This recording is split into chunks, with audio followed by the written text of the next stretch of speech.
Hey guys, this is doctor Ashish Sahu, JR2 anaesthesia resident in IMS BHU। और इस video में हम बात करेंगे कि यहाँ IMS BHU में एनेस्थीसिया की रेसिडेंसी कैसी है। तो ऑलरेडी IMS BHU में डिफरेंट डिपार्टमेंट की रेसिडेंसी कैसी है, चाहे वो सर्जरी हो गया, ऑप्थेल हो गया, साइकियाट्री हो गया, डर्मेटोलॉजी हो गया, रेडिएशन ऑन्कोलॉजी हो गया, ये सब वीडियोस मैंने बना के रखे हैं अपने रेसिडेंट्स फ्रेंड्स के साथ। तो वो आपको पूरा प्लेलिस्ट आपको यहीं कहीं आई बटन पे मिल जाएगा, आप जाके देख सकते हो। और जब मैं उन रेसिडेंट्स से बात कर रहा था तो मेरा पहला सवाल यही होता है कि उन्होंने वो ब्रांच क्यों चूज़ किया और IMS BHU क्यों चूज़ किया, जिससे जो एस्पिरेंट्स हैं, जो काउंसलिंग के थ्रू जा रहे हैं, उनको ये समझ में आए कि जब वो चूज़ कर रहे थे ब्रांच, उनका पर्सपेक्टिव क्या था, जब वो IMS BHU चूज़ कर रहे थे, उनका पर्सपेक्टिव क्या था, कौन से फैक्टर्स ने उनको हेल्प किया डिसाइड करने में कि ये ब्रांच चूज़ करना है, IMS BHU चूज़ करना है, ताकि आपको भी डिसीजन मेकिंग में थोड़ी हेल्प हो जाए। तो इन 2 क्वेश्चन के आंसर कि मैंने एनेस्थीसिया क्यों चूज़ किया, IMS BHU क्यों चूज़ किया, मैंने डिफरेंट वीडियोज़ के लिए बनाई हुई है। उसका भी लिंक आपको यहीं आई बटन पे मिल जाएगा या डिस्क्रिप्शन में मैं लिंक दे दूँगा, आप जाके देख सकते हो। इस वीडियो में हम बात करेंगे कि यहाँ IMS BHU में एनेस्थीसिया की रेसिडेंसी क्या है, क्या वर्कलोड है, क्या-क्या काम रहते हैं, JR1, JR2 में कितने ड्यूटी आवर्स रहते हैं और क्या-क्या हमको प्रोसीजर्स मिलते हैं, कितना एक्सपोज़र है, क्योंकि काफ़ी लोग हैंड्स ऑन के बारे में भी क्वेश्चन करते हैं। एकेडमिक्स कैसा है और कितना हेक्टिक ड्यूटी रहती है, ये सब के बारे में हम इस वीडियो में बात करेंगे। अब सबसे पहले सवाल आता है कि हमारी कहाँ-कहाँ ड्यूटी लगती है और उसमें ड्यूटी आवर्स क्या-क्या होते हैं और एज़ अ JR1, JR2 या JR3 हमारे मेनली क्या-क्या रोल्स होते हैं वहाँ पे, वो देखते हैं। तो हमारी 2 टाइप्स की ड्यूटी लगती है, इलेक्टिव ड्यूटी और दूसरी इमरजेंसी ड्यूटी। इलेक्टिव ड्यूटी यानी कि इलेक्टिव OT में ड्यूटी रहती है या फिर PAC ड्यूटी रहती है या फिर पेन OPD में ड्यूटी रहती है। अब इलेक्टिव OT में जितने भी डिपार्टमेंट्स हैं, सारी जगह हमारी ड्यूटी लगती है। ऑर्थोपेडिक्स हो गया, ENT हो गया, ऑप्थेल हो गया, जनरल सर्जरी हो गया, ऑब्स गायनी हो गया, OMFS में ड्यूटी हो गई। और कुछ स्टूडेंट्स मेरे से पूछ रहे थे कि क्या सुपर स्पेशलिटी वाले ब्रांचेस में भी ड्यूटी लगती है? तो हाँ, वहाँ भी हमारी OT में ड्यूटी रहती है, जैसे कि न्यूरो सर्जरी हो गया, यूरो सर्जरी हो गया, सिर TVS हो गया, ऑन्को सर्जरी हो गया, पीडियाट्रिक सर्जरी हो गया, प्लास्टिक सर्जरी हो गया, सारी जगह हमारी ड्यूटीज़ लगती है। फिर अदर डिपार्टमेंट जहाँ प्रॉपर OT नहीं है, वहाँ पर भी हम सेडेशन के लिए जाते हैं, जैसे कि गैस्ट्रोलॉजी में जैसे अगर उनको किसी बच्चे का एंडोस्कोपी करना है या फिर कोलोनोस्कोपी करना है तो थोड़े सेडेशन की ज़रूरत पड़ती है, तो वहाँ से हमको कॉल भेजा जाता है, हम वहाँ पर जाके सेडेशन देते हैं, तो वो फिर वो प्रोसीजर करते हैं। या फिर ERCP करना है, उसके लिए भी सेडेशन की ज़रूरत पड़ती है, तो हम वहाँ पे जाते हैं। साइकियाट्री में अगर उनको ECT करना है, तो उसके लिए भी हमको बुलाया जाता है, वहाँ पर भी हमारी ड्यूटी लगती है। फिर PAC में ड्यूटी लगती है, तो यहाँ 2 PAC हैं, एक सर सुंदरलाल हॉस्पिटल में है, एक ट्रॉमा यहाँ पे अलग PAC है, तो दोनों जगह हमारी ड्यूटी लगती है। पेन OPD है सर सुंदरलाल हॉस्पिटल में, वहाँ पर भी हमारी ड्यूटी लगती है। वहाँ पर पेन OT है, वहाँ पर भी हमारी ड्यूटी लगती है।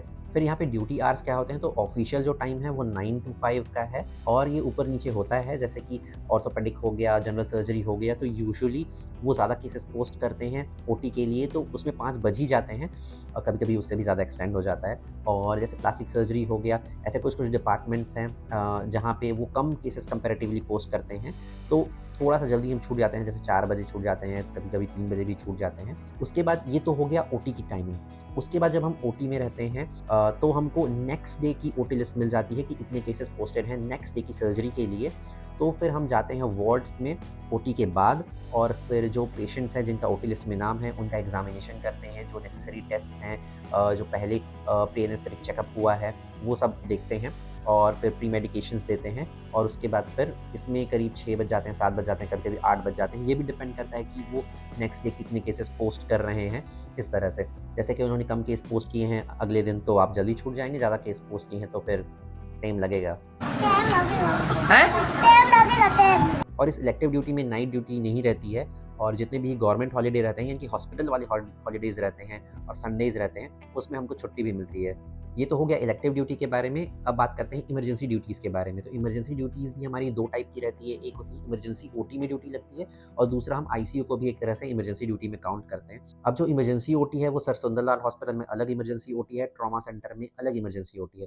सर सुंदरलाल हॉस्पिटल में फिर एक MCH की इमरजेंसी OT है जहाँ पे इमरजेंसी LSCS के केसेस कराए जाते हैं और फिर एक अलग जनरल इमरजेंसी OT है जिसमें जनरल सर्जरी के, ऑन्को सर्जरी के, ENT के और अदर जितने भी डिपार्टमेंट हैं उसके फिर इमरजेंसी केसेस कराए जाते हैं। और इधर जो ट्रॉमा सेंटर है, यहाँ पे ट्रॉमा के जितने भी इमरजेंसी केसेज़ हैं वो पोस्ट होते हैं, जैसे कि न्यूरो सर्जरी हो गया, ऑर्थोपेडिक्स हो गया, ट्रॉमा सर्जरी हो गया, या ओएमएफएस हो गया, या फिर प्लास्टिक सर्जरी के इमरजेंसी केसेस यहाँ पोस्ट होते हैं। और फिर आईसीयू का भी ऐसा ही है, सर सुंदरलाल हॉस्पिटल में भी आईसीयू है, ट्रॉमा सेंटर में भी आईसीयू है, और एक सुपर स्पेशलिटी बिल्डिंग में भी आईसीयू है। हर जगह हमारी ड्यूटीज़ लगती हैं। अब ड्यूटी आवर्स का क्या है इमरजेंसी ओटी और आईसीयू में, तो यहाँ पे आप 2 टाइप की ड्यूटी हम कर सकते हैं, जैसे कि 8 आवरली ड्यूटी भी कर सकते हैं, मॉर्निंग, इवनिंग और नाइट शिफ्ट करके। बट हम प्रेफ़र करते हैं 12 आवर शिफ्ट वाला, जिसमें हम 12 आवर डे ड्यूटी करते हैं, नेक्स्ट डे फिर सीधा हम नाइट ड्यूटी करते हैं। तो 12 आवर ड्यूटी करने के बाद हमको सफिशिएंट टाइम मिल जाता है रेस्ट करने के लिए, और इवन एज़ JR1 आप 12 आवर से ज़्यादा लंबी शिफ्ट नहीं करते हैं। This is the best thing. 12 hour वो बोलने का है, वो थोड़ा बहुत हैंडओवर के टाइम पे एक्सटेंड हो जाता है, तो दैट्स ओके। उसके बाद सफिशिएंट टाइम मिलता है रेस्ट करने के लिए, घूमने के लिए, पढ़ने के लिए, आपको जो करना है, आपको सफिशिएंट टाइम मिलता है यहाँ पे। अब नाम से ही है कि इमरजेंसी ड्यूटीज़ है, तो इसमें जो गवर्नमेंट हॉलिडेज़ हैं, संडेज़ हैं, वो नहीं मिलते। जो आपको शिफ्ट के बीच में जो रेस्ट टाइम मिलता है, वही आपके लिए होता है। ये हो गए इमरजेंसी ड्यूटी के। तो अगर इलेक्टिव ड्यूटी हो चाहे इमरजेंसी ड्यूटी हो, हम कभी भी अकेले पोस्टेड नहीं होते, कुछ-कुछ ओटीज़ को छोड़कर। ज़्यादातर जगह हमारे पास पूरी टीम होती है, JR1 होता है, JR2 होता है, JR3 भी बहुत जगह ऑलमोस्ट पोस्टेड ही रहते हैं, SRV भी हमको मिलते ही मिलते हैं, और कंसल्टेंट तो रहते ही रहते हैं। फिर एक बहुत ही कॉमन क्वेश्चन जो सब मुझसे पूछते हैं, जितने भी स्टूडेंट्स होते हैं, वो जो एनेस्थीसिया के बारे में यहाँ की जानना चाहते हैं कि यहाँ पर हैंड्स ऑन कैसा है, एक्सपोजर कैसा है। तो अगर मैं एक लाइन में आंसर करूँ तो हाँ, अच्छा एक्सपोजर है, अच्छा हैंड्स ऑन आपको मिलेगा। जितने भी यहाँ पे प्रोसीजर होते हैं एज़ अ रेसिडेंट आप करेंगे। जैसे अगर आप JR1 हैं तो आपका बेसिक रोल होता है वो मॉनिटरिंग करना होता है ओटी में, और जैसे सैंपलिंग वगैरह का काम है आईसीयू में। लेकिन आपको बेसिक प्रोसीजर कुछ दिनों बाद ही मिलने शुरू हो जाएँगे, जैसे फॉर एग्ज़ाम्पल इंट्यूबेशन हो गया, आईसीयू में सेंट्रल लाइन हो गया, स्पाइनल एपिड्यूरल, ये तो आपको इतने मिलेंगे कि आप फाइनल ईयर आते तक बोर हो जाएँगे, आप बोलेंगे मुझे नहीं करना है। और जब आप सेकंड ईयर, थर्ड ईयर में होते हैं तो आप अपने जूनियर से ही ये प्रोसीजर्स कराते हैं, और जब उनसे नहीं होता है तभी आप ये करते हैं। फिर जब आप JR2 बनते हैं तो थोड़े एडवांस प्रोसीजर, जैसे for example fibre optic intubation हो गया, ट्रैकियोस्टमी हो गया, ब्लॉक्स लगाने का काम हो गया, ये सब आप करते हैं। और एज़ अ JR3 फिर आप तो JR3 आप जो प्रोसीजर करना चाहे कर सकते हैं। और इम्पॉर्टेंट चीज़ ये है कि जब आप JR2 रहेंगे, JR3 रहेंगे, बहुत सारे ओटीज़ में आपके ऊपर सीनियर्स नहीं रहेंगे। जैसे आप JR2 हैं तो आपके साथ JR3 या SR नहीं रहेंगे।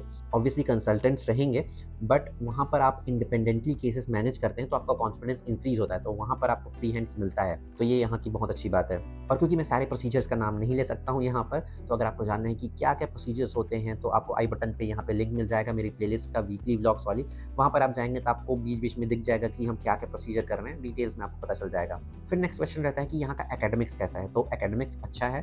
हमको एक ईयरली शेड्यूल आता है जिसमें हमको टॉपिक्स डिवाइड होते हैं, हमको उन पे प्रिपेयर करके सेमिनार प्रेज़ेंट करना होता है, बीच-बीच में कंसल्टेंट्स की भी क्लासेस लगती हैं, उसका भी शेड्यूल आता है। तो अच्छा है, साल में एक बार इंटरनल असेसमेंट के लिए एग्ज़ाम होते हैं, तो ठीक है। फिर नेक्स्ट क्वेश्चन पूछते हैं लोग कि डिपार्टमेंट कैसा है, टॉक्सिसिटी है क्या? तो मैं बोलूँगा टॉक्सिसिटी बिल्कुल नहीं के बराबर है, ऑलमोस्ट निल है। और क्योंकि हम एक बैच में 31 स्टूडेंट्स हैं यहाँ पे, तो काम काफ़ी कुछ डिवाइड हो जाता है, वर्कलोड उतना ज़्यादा नहीं है। जैसा मैंने बताया कि आप JR1 भी रहते हैं तो भी आपका जो ऑफ़िशियल टाइम है एक शिफ्ट का, वो 12 आवर ही है मैक्स। तो उस वजह से वर्कलोड अच्छा है, तो आप सब कुछ अच्छे से मैनेज करते हैं, ज़बरदस्ती का यहाँ पे कोई टॉक्सिसिटी नहीं है। सीनियर जूनियर वाला भी माहौल बहुत अच्छा है यहाँ पे। फिर नेक्स्ट क्वेश्चन मैं अपने रेसिडेंट फ्रेंड से पूछता हूँ जब मैं उनसे बात करता हूँ कि कितना हेक्टिक है, अगर आप 1 टू 10 के स्केल पे रेट करते हैं, तो मैं एनेस्थीसिया को रेट करूँगा 5 टू 6, उससे ज़्यादा नहीं है।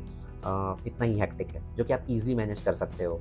फिर एक क्वेश्चन रहता है कि मैं कितना रिकमेंड करता हूँ, तो मैं हाईली रिकमेंड करता हूँ, आप यहाँ से एनेस्थीसिया चूज़ कर सकते हैं। आप केसेस खुद से मैनेज करेंगे, आप अच्छे से कॉन्फिडेंस गेन करेंगे, प्रोसीजर्स आपको मिलेंगे, तो और क्या चाहिए। तो यही थे मेन क्वेश्चंस जो मैं उनसे पूछता हूँ और लोग मुझसे पूछते हैं जब उनको एनेस्थीसिया के बारे में जानना होता है, या IMS BHU का।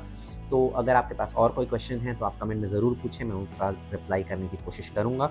और अगर आपको वीडियो अच्छी लगी हो तो इसको लाइक करना, अपने ऐसे फ्रेंड्स के साथ शेयर करो जो अभी यहाँ से एनेस्थीसिया चूज़ करने का सोच रहे हैं IMS BHU से। और अगर कोई क्वेश्चन है तो ऑब्वियसली कमेंट करके पूछो। और इसी तरह की और वीडियोज़ के लिए जब हम रेसिडेंट के साथ और बात करेंगे दूसरे डिपार्टमेंट की, तो अगर आपको वो देखना है तो चैनल को सब्सक्राइब कर सकते हो। और फर्दर डिटेल जानना है कि कैसा है एनेस्थीसिया डिपार्टमेंट, वो तो आपको वीकली व्लॉग से मिल ही जाएगा। इसका प्लेलिस्ट कहीं स्क्रीन पे आ रहा होगा, आप जाके देख सकते हो।